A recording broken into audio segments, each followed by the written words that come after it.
우리가 앞부분에서 설교가 우리의 신앙생활에서 혹은 우리의 목회에서 차지하고 있는 위치에 대해서 살펴봤습니다. 그럼 설교를 하는 목적은 무엇이어야 할까요? 설교를 듣는 목적은 무엇이어야 할까요? 이 시대에 훌륭한 목회자요, 또 신학자요, 영적 지도자 중에 한 사람인 존 파이퍼 목사는 이런 말을 했어요. 설교의 목표는 피조물의 기쁜 자발적인 순종을 통해 드러나는 하나님의 영광이다. 자, 우리가 설교를 하는 목적은 뭐라고요? 피조물의 기쁜 순종을 통해서 하나님께 영광 돌리게 하기 위해서. 우리가 설교를 듣는 목적은 무엇이라고요?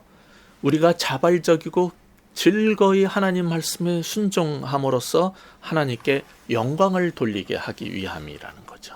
이것이 설교의 목적이란 말이에요. 그런데 우리는 정말 그런 마음으로 설교를 듣습니까? 아니면은 그냥 내가 궁금했던 것, 성경에 대한 지식을 더 배우고 알기 위해서 설교를 듣습니까? 아니면은 오늘도 내게 감동을 주고 내 마음에 그것으로 은혜를 받았다라고 만족시켜주기 위해서 재밌는 얘기, 감동적인 얘기, 때로는 웃기는 얘기, 때로는 슬픈 얘기를 찾아 돌아다니고 있습니까? 또 그러한 시류에 발맞춰서 사람들에게 그렇게 감동을 주고 웃겼다 울렸다 하는 그러한 옛날 부흥사들의 그 한 목표처럼 그것이 내 설교의 목표가 되어 있습니까? 우리는 왜 설교를 하는지 분명하게 알고 해야 될 것이고, 우리는 왜 설교를 들어야 하는지 분명하게 자각하고 그런 설교를 들어야 될 것입니다.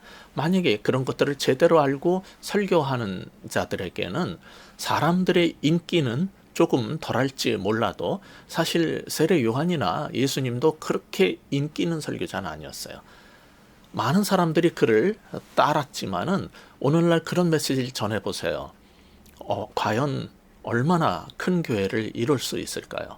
사람들은 회개하라, 천국에 가까워하는 일에 이런 소리보다는 당신은 너무너무 훌륭합니다. 하나님의 사랑받기 위해서 태어났어요. 다 많은 얘기지만 그런 쪽만 몰아서 하는 그런 설교자를 좋아하지, 누가 회개하라 그러고 당신은 돌이켜야 된다 이런 소리 하는 설교자를 별로 안 좋아하잖아요. 오늘날의 현실이.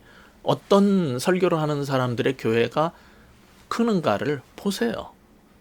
그것이 세상이 따르는, 그들이 기독교라는 종교를 선택했을지 몰라도 굉장히 세속적 사고를 그대로 교회 안에 갖고 들어와서 그것을 추구하는 사람들 때문에 설교자들도 같이 시류에 맞춰서, 즉 그게 부패하고 타락한 거 아니겠습니까? 그런데 바른 설교를 하면은 욕도 먹고 힘든 일도 겪을 수 있어요. 그런데도 그 일을 해야 하는 것이 우리의 설교자로서는 그것이 사명이란 말이죠. 만약 그런 삶을 산다면은 마틴 로이드 존스 목사님이 말한 것처럼 설교 사역은 사람이 부름받을 수 있는 세상의 수많은 일들 가운데 가장 고상하고 가장 위대하고 가장 영광스러운 사역이기 때문에 하는 거예요. 그 가치와 의미를 알기 때문에 하는 거지, 이것이 더 많은 안정된 생활이라든지 더 우리를 성공하게 만들어주기 때문에 하는 게 아니에요.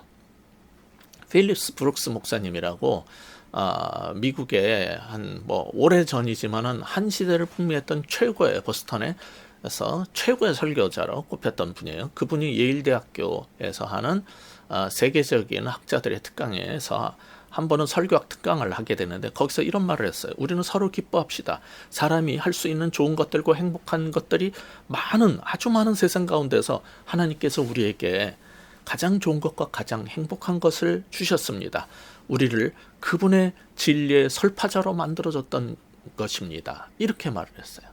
어떤 사람들은 신학을 하고 목회자가 되는 이유를 뭐라 그러냐면, 내가 사업을 하고 뭐라 하려고 하는데 하나님께서 계속 망하게 하시고 실패하게 하셔가지고 하나님께서 나한테 그 목회하라 그러시나 보다 이렇게 해가지고 신학교 왔다 그런 사람들이 있지만은, CCC에서 그 옛날에 10단계 성경부 교재 그 고급 단계 가면 그런 말이 나와요. 그런 걸 폐물의 법칙이라 그래요.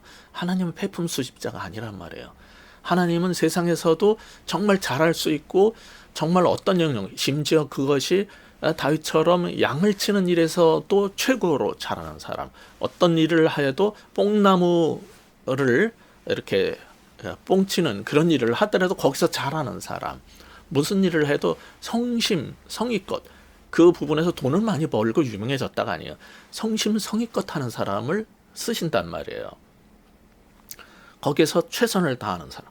그러니까 사실 굉장히 목회를 잘하는 하나님의 종들, 참된 하나님의 종들을 보면요, 그 사람들 세상에 나가서 어떤 사업을 했든 무슨 일을 했든 잘할 수 있었던 사람들이에요. 정말 능력 있고 잘할 수 있었던 사람들이에요. 그들은 우리가 할 수 있는 수많은 일들이 있지만 그게 나쁘다는 게 아니에요. 보람되고 그것도 그림을 그려도 건축을 해도 어떤 일을 해도 다 의미 있고 보람된 일이 있죠.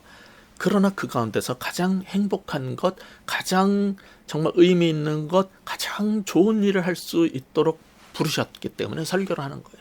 그러니까 설교자는 얼마나 좋은 집에 사느냐, 얼마나 좋은 차를 타느냐, 얼마나 사람들이 나를 대접해 주느냐, 내가 얼마나 인기를 끄느냐 하고 관계없이, 그런데 연연하지 않고 하나님이 전하라는 메시지만 전하면 되는 거예요.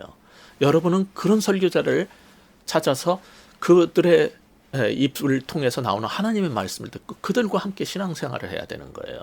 여러분의 기분에 좋은, 여러분의 마음에 그냥 듣기 좋은 설교자를 찾아 헤매지 말고 그냥 친구 따라 강남 가는 게 아니라 참된 하나님 말씀을 들을 수 있는 그런 마음으로 움직이셨으면 좋겠어요. 설교가 왜 중요하냐? 설교의 중요성은 목회자들이 생각하는 것처럼 교회 부흥의 비결이 아니고 여러분이 행복하고 기분 좋게 해주는 좋은 말을 듣는 게 나한테 중요해서가 설교가 중요한 게 아니고, 정말 설교가 중요한 이유가 있어요. 그것이 무엇인지 알고 싶습니까? 고린도전서 1장 21절에 보면 이런 말씀이 나와요. 전도에 미련한 것으로 믿는 자들을 구원하시기를 기뻐하셨다. 하나님께서 우리를 어떻게 구원하시기로 했냐면은 이 전도에 미련한 것, 여기 전도라는 게 영어의 이벤젤리즘이 아닙니다. 이것이 캐리그마라는 하나님 말씀 복음을 선포한다라는 뜻이에요. 캐리그마토스, 하나님 말씀의 복음 선포라는, 즉 오늘식으로 말하자면 이 전도라는 단어는 영어 성경이 이벤젤리즘으로 번역하지 않아요. 이것은 프로클레메이션이고 설교에 가까워요. 하나님 말씀을 선포한다. 자, 하나님은 어떻게 사람을 구원하시기로 작정을 하셨냐면 이 설교라는 미련한 방법으로 사람들을 구원하시기로 작정하셨다라고 성경이 이렇게 돼 있어요. 딸은 기적을 통해서도 아니고, 헬라인은 지혜를 구했고 유대인들은 기적을 원했어요. 그런데 기적도 아니고 철학도 아니고 어떤 듣기 좋은 말과 성공담이 아니라 예수 그리스도께서 내 죄를 위해서 십자가에서 돌아가시고 사흘 만에 부활하셨다라는 이 어리석게 들리는 이 복음의 선포를, 말을 통해서 우리를 구원하기로 작정을 하셨기 때문에 설교가 중요한 겁니다. 여러분이 목회를 하는 사람이라면 여러 가지를 다 잘해야 돼요. 신앙생활 할 때도 설교 한 가지가 다가 아니라 건강한 교회 여러 가지 요소가 있어요. 그럼에도 불구하고 설교가 왜 중요하냐면 하나님께서 이 설교자의 입을 통해서 나오는 말씀으로 우리를 구원하기로 작정하셨기 때문입니다. 그러니까 이 설교가 중요하다는 거예요. 그러니까 사도들이 했던 복음의 선포도 바로 이런 캐리그마의 구조를 갖고 있고 십자가의 대속적 죽음과 부활 메시지를 전한 거예요.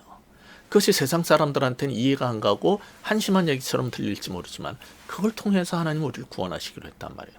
요즘에 그냥 영상을 보여주고 뭐 화려한 이 것들을 통해서 사람들을 끌잖아요. 그러니까 이 유튜브도 첫 화면부터 화려한 그런 자막과 뭐 여러 가지 그림들을 넣어야 된단 말이에요. 그런 것을 통해서 우리를 구원하는 게 아니라, 왜 말을, 입에서 나오는 말을 귀로 들었을 때 그런 방식을 하나님께서 쓰시기로 했냐면, 사람이 변화되는 거는요 다른 걸 통해서 변화되는 게 아니에요. 귀로 들었을 때 그것을 뇌로 그것을 되새기고 생각을 할 때 사람이 변하지, 눈으로 어떤 시각적으로 영상을 보고 스쳐 지나가는 건 금방 잊어버리고 근본적 사고와 가치관을 바꾸지 않기 때문에 삶의 변화가 별로 일어나지 않아요. 사실은 사람을 끄는 데는 영상이 굉장히 중요해요. 그러나 사람을 변화시키는 것은 듣고 숙고하고 생각하게 하는 게 훨씬 변화를 일으킨다는 거예요. 그래서 설교가 중요한 겁니다. 하나님은 이러한 주의 종을 통해서 그의 입술을 통해서 전달되는 하나님의 말씀을 듣고 생각하고 반추하고 묵상하고 삶이 변화되는 그러한 길로 변화시키기로 작정을 하셨기 때문에 이 설교가 너무너무 중요한 것입니다. 따라서 복음을 제대로 우리에게 생각하게 하고 고민하게 하고 돌이키게 하고 결단하게 하는 그런 설교를 찾아 들을 수 있는 여러분 되시길 바라고, 설교하는 사람들은 그런 설교를 해야 되겠다. 왜? 하나님께서 사도의 입을 통해서 말한 것처럼 내가 프로클레이메이션, 선포의 이런 세상 사람들이 보기에는 미련한 복음의 선포를 통해서 구원하기로 작정했기 때문에 이 설교를 잘해야 되겠다. 이렇게 결단하는 여러분들 되시길 바랍니다.